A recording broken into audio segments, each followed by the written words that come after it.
Cordial saludo, mi nombre es Yandri Vargas Quiñones, estudiante de Sociología de la UNAD.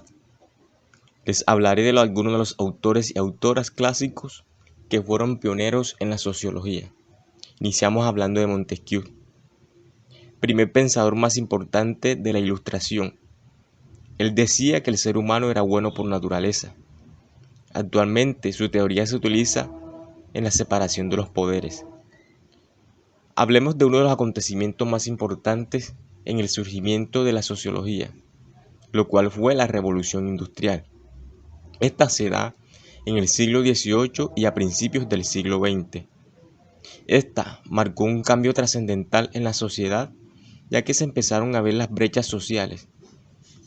Esto le da inicio al capitalismo, contando que se industrializó el sector agrícola. Hubo expansión de las ciudades, la contaminación ambiental apareció, los obreros trabajaban mucho y ganaban poco. Estos factores fueron claves para el nacimiento de la teoría sociológica. Continuamos con Henry de Saint-Simon. Este socialista y filósofo y economista francés que entre 1760 y 1825 creó la teoría de la revolución científica, lo cual decía que el estudio social debía emplear las mismas técnicas que las ciencias naturales, hablando así de un nuevo pensamiento social y político. Fue defensor de la reforma socialista. Hablemos también del segundo acontecimiento más importante para el surgimiento de la sociología, lo cual fue la Revolución Francesa, que gracias a ella hubo un cambio positivo para la sociedad, incluyendo el cambio político.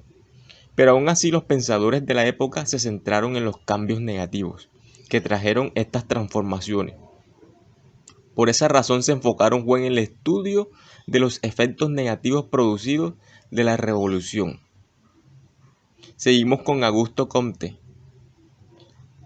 Desarrolló la perspectiva del positivismo para luchar contra la filosofía negativa de la Ilustración. Además, desarrolló la física social, lo que en 1822 se denominó como sociología. Seguimos con Alexis de Tocqueville. Su teoría más fuerte fue la democrática. Fue ideólogo del liberalismo y precursor de la sociología clásica.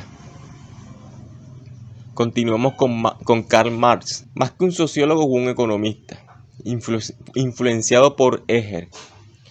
Su teoría del valor del trabajo lo hacía apoyar de forma radical el cambio del capitalismo al socialismo.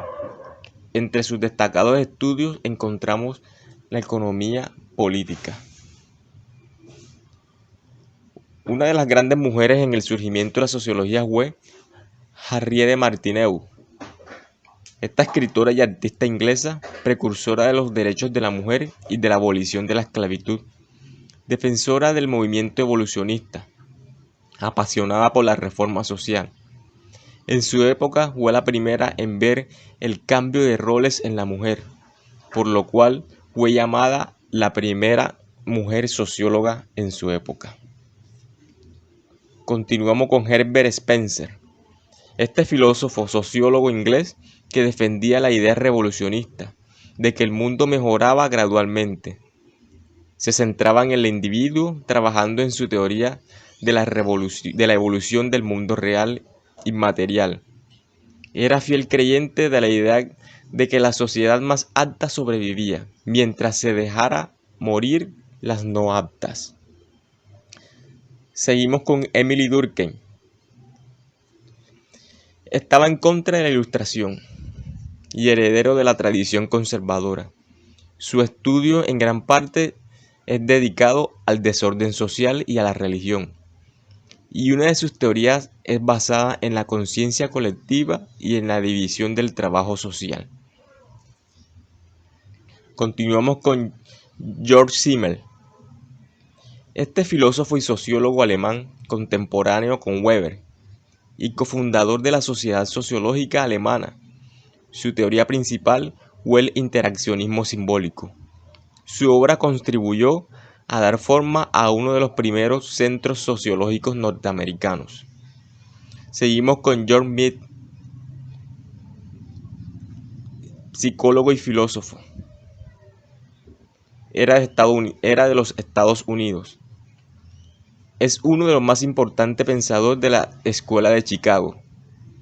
Muchas de sus ideas sobre la conciencia influyeron en sus estudiantes y licenciados en sociología a los que le dictaba clase. Su enfoque fue sobre el actor y la conducta. Continuamos con Max Weber. Este sociólogo y economista alemán estudió el protestantismo como un sistema de ideas. Era liberal para unas cosas y conservador para otras, trabajando dentro de la tradición marxista, no en oposición a ella, diferenciándose de que no llevaba las cosas al extremo y no era radical como Marx. La racionalización es importante en la teoría weberiana. Continuamos con la gran mujer Marianne Weber, esta socióloga y feminista alemana, quien lideró el movimiento feminista liberal alemán. Su sociología estaba enfocada en dos aspectos: la experiencia social e histórica de las mujeres y el matrimonio y el trabajo. Y de esta manera les hablé de algunos de los autores clásicos que fueron importantes en la sociología. Muchas gracias.